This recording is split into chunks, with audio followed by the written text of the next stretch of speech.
Hello friends, I'm Stephanie aka Miss Bubbles, and today I have 8 of your favorite content creators here on YouTube, and they are sharing their favorite picks for games that discuss disabilities, be it on a mental or physical level. In the past decade, video games have been excelling at addressing these issues, and as someone who personally suffers from depression and anxiety, I thought that this is a very important subject to have on my channel. Without further ado, let's get started.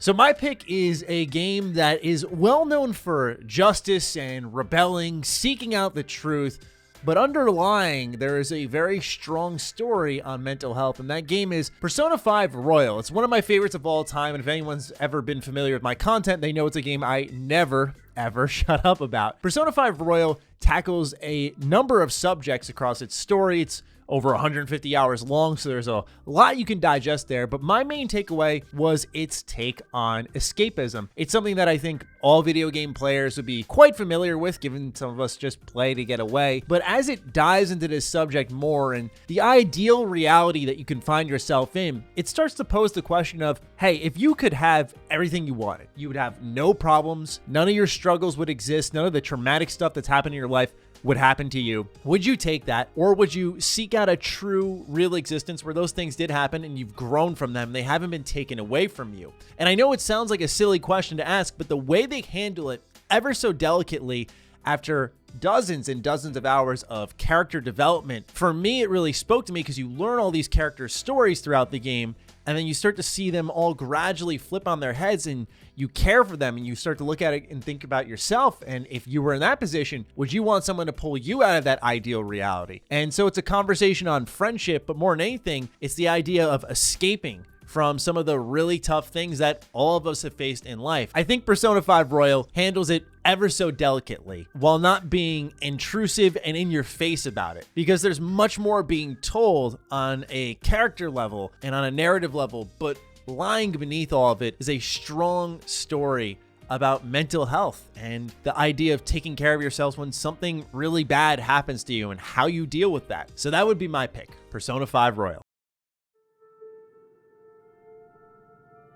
Hello, my name is Luis Alamilla from youtube.com/LuisGVN, and my pick is Gris. Gris is one of the most beautiful games I had the pleasure of playing in the last few years, not only for its jaw-dropping and abstract art style, but for how well it tackles heavy emotions and very serious topics. It's a 2D narrative-driven platformer with complex worlds symbolizing a sense of loss and corruption. The color in this place has been drained, leaving behind a monochrome and lifeless world. Gris tells the story of a young woman in this world, reflecting on what's left of it all, while trying to find a way to bring the color back.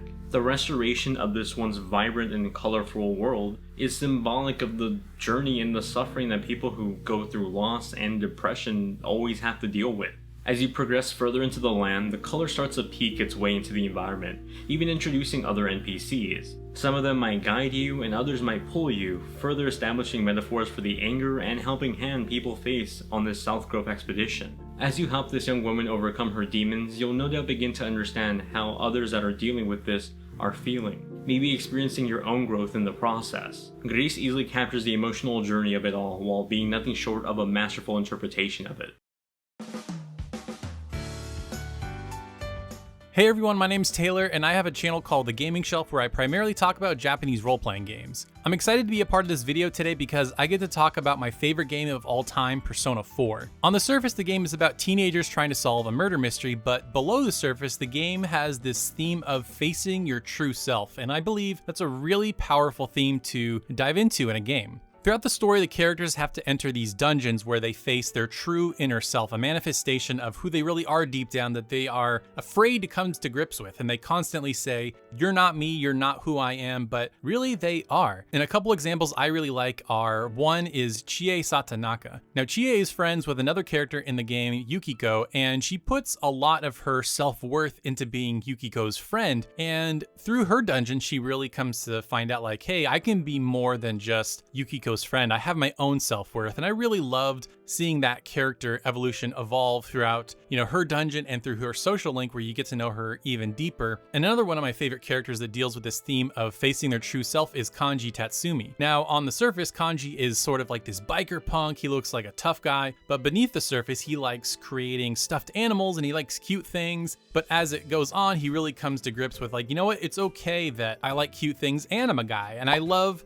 just these themes of being okay with yourself. I think a lot of times as people, we aren't okay with that, or we think it's not okay to be who we truly are. And I love that Persona 4 takes those themes and puts them center stage. So that's my game, and that's the one that I really wanted to talk about today. I hope you enjoyed. I hope you play Persona 4 if you haven't already. Blue Reflection is a game whose story I didn't fully appreciate when I played it years back, but there's certain aspects of this title I really adored and have come to respect more and more as time went on. One such aspect is that of our main character, Hinako Shirai, and her rather understated character growth arc. See, Hinako was a promising up-and-coming ballet dancer who, at the door to a successful future, sustained an injury to her knee that would forever prevent her from dancing on a professional level again. When we start our journey in Blue Reflection, Hinako has already had her injury. We see how it affects her disposition, her social life, and her sense of self-worth. She's become shy, quiet, introverted, a sense of defeat and low morale eking through her every action. Though gradually, almost imperceptibly so, over the course of our adventure through magical worlds and the very real one, we see how she adopts a new outlook on life and rediscovers her self-worth. As Hinako grows alongside her friends and her classmates, she learns a powerful lesson. She learns not to dwell on the lost gifts of the past so much that she fails to acknowledge the gifts of the present. At its core, Blue Reflection and Hinako's journey is one of self-worth, of dealing with loss, and finding strength in spite of it all. Hi everyone, my name is Jeffrey with the Indie Gaming Guild. Thank you so much, Miss Bubbles, for having me on your channel to talk about a game that I think really covers the idea and topic of mental health in a very well handled way. So the game that I chose is Fractured Minds, and that is available on all consoles and PC. And Fractured Minds is an immersive, artistic short game exploring anxiety and mental health issues. This game was actually the winner of the BAFTA Young Game Designers Award, and it's a game that's created by Emily Mitchell, who was at the time 17 years old and wanted to aid in the understanding and awareness of mental illness. In Fractured Minds, you'll embark on a journey through the human psyche and experience 6 atmospheric and thought-provoking chapters, each symbolizing a different aspect or challenge associated with mental health issues, from isolation to anxiety, with everyday situations being distorted beyond recognition. This is a raw, emotive, and earnest experience, and Fractured Minds demonstrates that video games are capable of communicating vital messages in imaginative ways. It is a game that seeks to encourage empathy and champion support for the millions living with mental health issues. And I chose this game because, as someone that also deals with depression and anxiety and those things on a daily basis, this game, which by the way only retails for $1.99, so you have no reason to not pick it up and support this great cause. Basically, this game helped me to understand that I'm not alone in this battle, and none of us are alone. All of us that are dealing with our own mental health issues, whatever it may be, we all have our challenges and struggles. And this game for me made me realize that what it's like to go through our day-to-day lives and having to feel that sadness or that anxiety and how to deal with it and cope with it. And this game does a great job at shining a light on that and letting us know we're not alone. So just know we are all in this together and we can help each other through it. And thank you, Miss Bubbles, for doing this type of a video.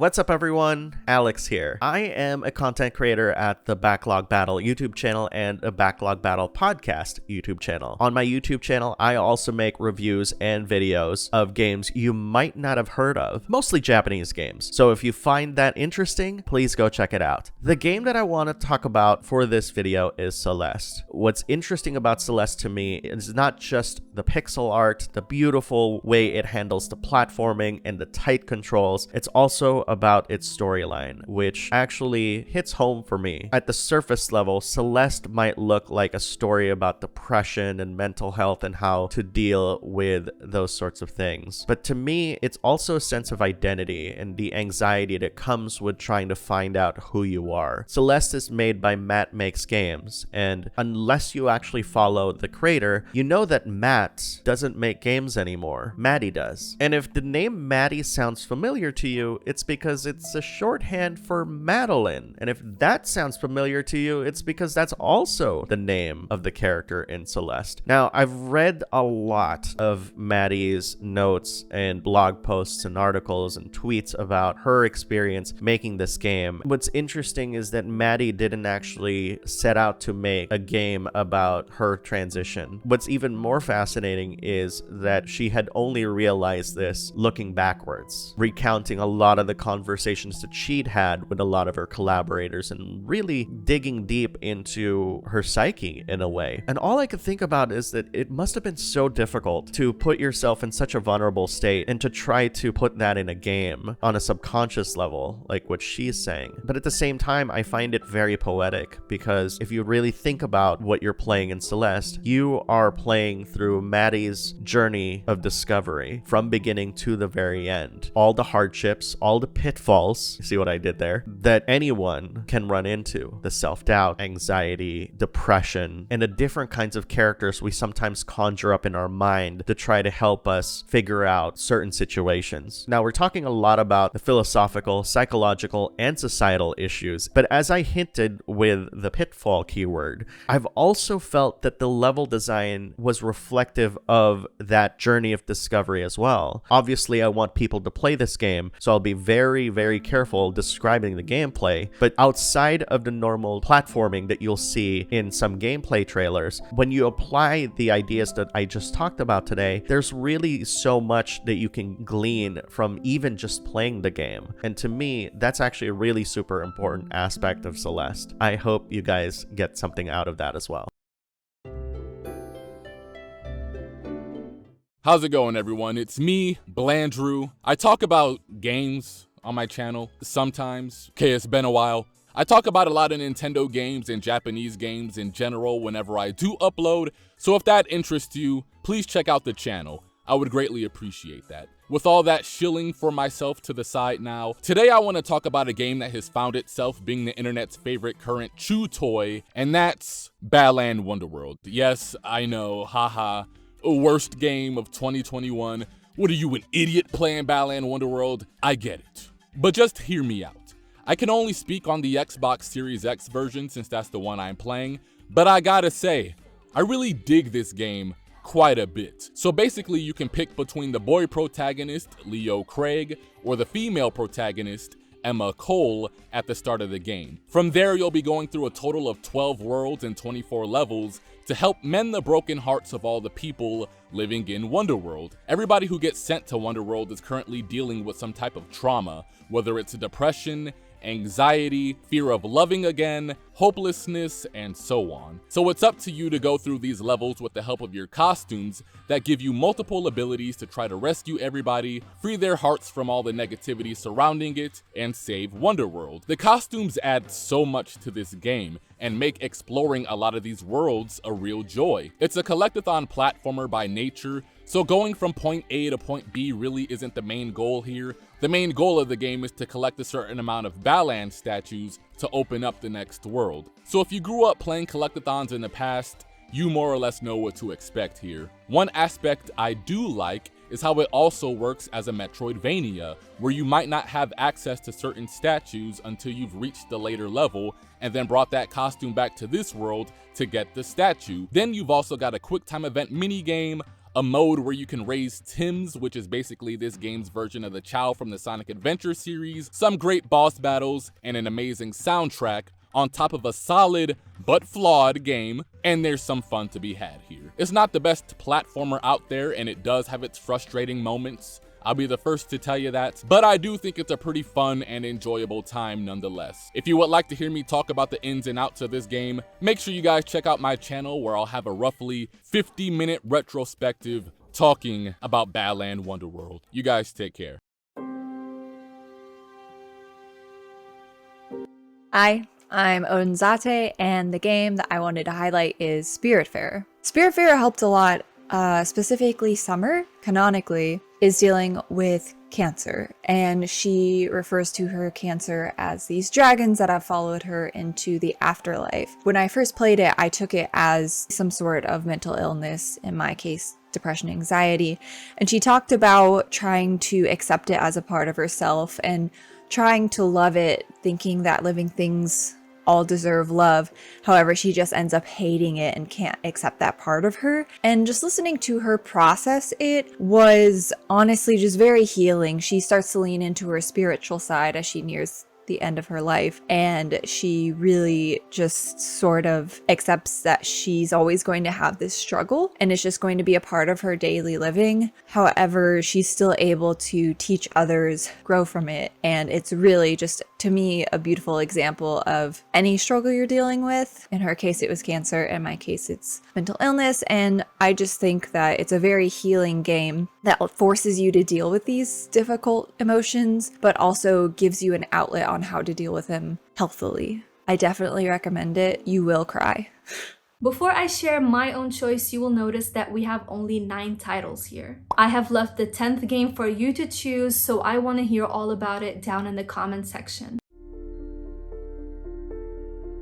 My own personal pick is a game called What Remains of Edit Finch. On the surface, it might look like a simple walking simulator, but this is a journey about a girl called Edith. She returns home and tries to understand the curse that has left all of her family members dead. As she explores every room in the house, she reimagines what her family members have gone through. You will notice that all of them have suffered from some kind of mental illness, be it something like schizophrenia, depression, anxiety, suicidal tendencies, to name a few. I suffer from anxiety ever since I was a kid, and I have it in a lot of forms. So I compare myself to other people, I overthink, I create scenarios in my head, and I feel the pain that they will cause me when they're not even real. But specifically in this game, I finally found that I'm not alone in something called death anxiety. I never fear dying, but I do fear that those that I love will die and I will have to live without them. This has been an issue that I deal with on a daily basis ever since I was a kid,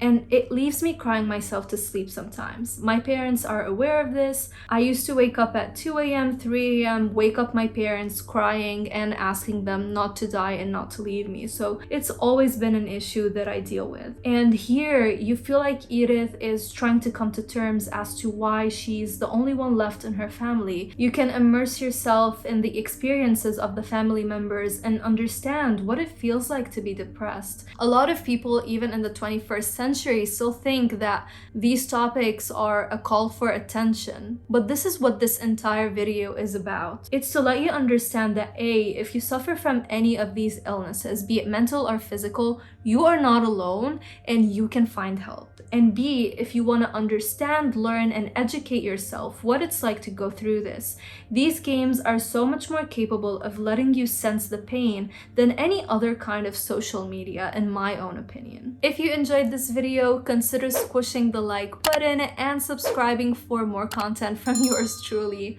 I have the links of all the amazing YouTubers that helped me make this project happen pinned in the comment section. Remember, today is a wonderful day to be alive. You are beautiful, you are worthy, and you are a whole lot of sunshine. Stay bubbly, stay positive, and I will see you in the next one. Bye.